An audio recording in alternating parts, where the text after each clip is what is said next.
however many days there have been of more loading, and make a decision from there. But again, I prioritize the long-term, her long-term health and wellness, and making sure that when she comes back, she's 100%. Caitlin has been playing through both quad and groin issues, still averaging over 18 points per game while logging more than 33 minutes per contest. For any rookie, that's impressive. For one constantly under a microscope and in a system that doesn't fully suit her strengths, it's remarkable. Ken Swift, all over it, man. All over it. We have Carolyn Peck back at it once again with the... They're now pushing the idea that the Indiana Fever might be better without CaitlinClark.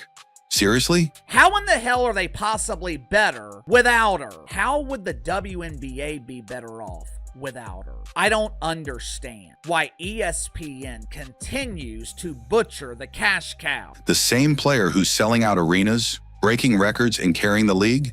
If you believe Caitlin is the reason the WNBA is even getting this spotlight, drop a 100% in the comments right now. Let's unpack how ESPN is getting it all wrong, and why this anti-Caitlin agenda is not just false, it's dangerous. The dump finally has signed the biggest star the league has ever seen. I love watching her score and just everything about her. They went the extra mile just to watch her play here. Instead, they chose to question her value, promote misleading narratives, and fan the flames of division, just to stir the pot. But the fans see through it. It's all about a basketball player who happens to be a woman. We'd never seen anything like that before. The truth is, CaitlinClark isn't just a good player. She's the reason the WNBA is even getting this level of attention.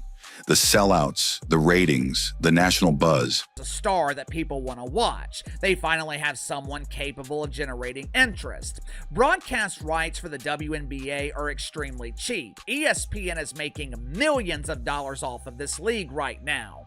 And what do they continue to do? It started with a single sentence, and suddenly the entire WNBA world was divided. Carolyn Peck, what do we have to say about the Indiana Fever being a more dangerous team without CaitlinClark? During a recent SportsCenter segment, ESPN analyst Carolyn Peck said this about the Indiana Fever.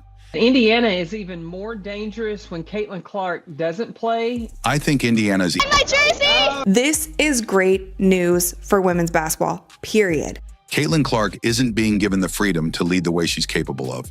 And instead of calling out that issue, ESPN is distracting viewers with surface-level narratives that don't hold up under scrutiny.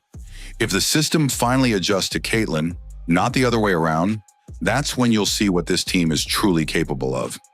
The leadership of the WNBA. How could you not be prepared for this moment? You've seen it happening in the Big Ten. You've seen it in Iowa. You see these TV ratings. 4 million more, as I said, watching the women than the men. I think it's worth repeating a few times because it is such a stunning statistic. And within minutes, social media exploded. ESPN is all about agenda, and I'm going to tell you why. It's the very same network that I have sat back, listened to them ramrod how great Angel Reese is down people's throats. YouTubers called it clown-level analysis, fans called it agenda-driven, and many called out ESPN for continuing a disturbing pattern, targeting CaitlinClark. ESPN just found herself in a heap of trouble after Karen Peck backtracks what she said about CaitlinClark. But the backlash didn't stop there. As the outrage grew, dynamic scorers and playmakers in basketball was being placed in a rigid motion offense, one that didn't align with her read-and-react instincts. Instead of letting her create, push the pace, and read the defense like she did at Iowa, she was told to fit into a system that doesn't play to her strengths. Why? One theory makes a lot of sense. Stephanie White, the Fever head coach, isn't just coaching this team. She's also a part-time ESPN contributor. We were at that game just now. Look, the Fever have been on a tear. They've won 2 in a row, a 25-point blowout of the Lynx in the Commissioner's Cup final, and then 27 against the Aces in this one. And both of those games without CaitlinClark. That she was just praising the rest of the team and didn't mean to imply Caitlin wasn't valuable. The Indiana Fever are more dangerous without CaitlinClark. That is a Carolyn Peck quote. But let's be honest. Once you say a team is more dangerous without their best player, there's no walking that back. You've already thrown shade. Crazy to me, once again, go back to my theory.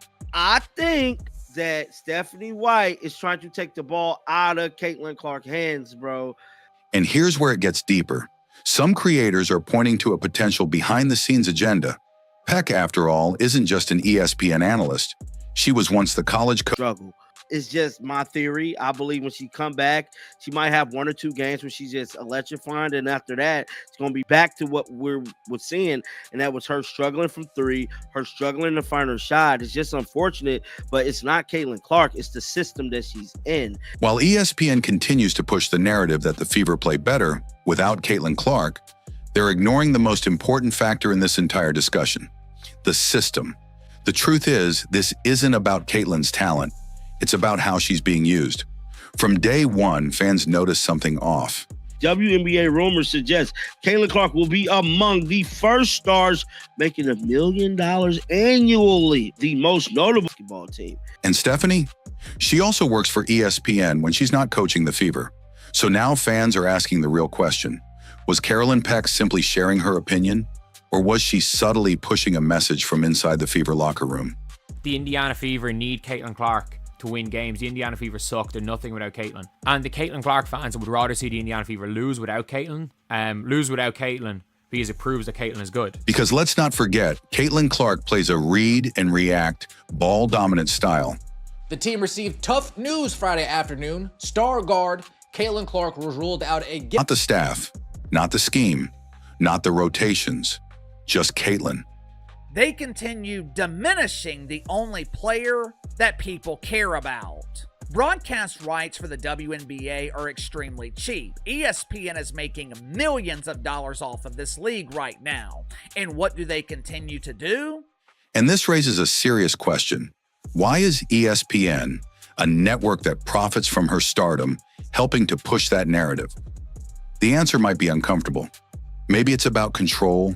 Maybe it's about certain voices within ESPN and the That then turned into this. While Coach White runs a strict motion offense, and with Caitlin out due to injury, the Fever kept running that motion system. And suddenly ESPN analysts were saying it works better without her.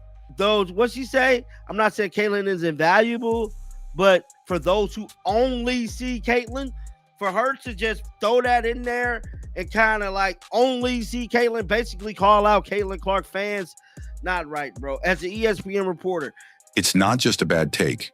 It feels intentional. And while all this noise is happening, ESPN continues to act like it's just basketball analysis. The dump finally has a star.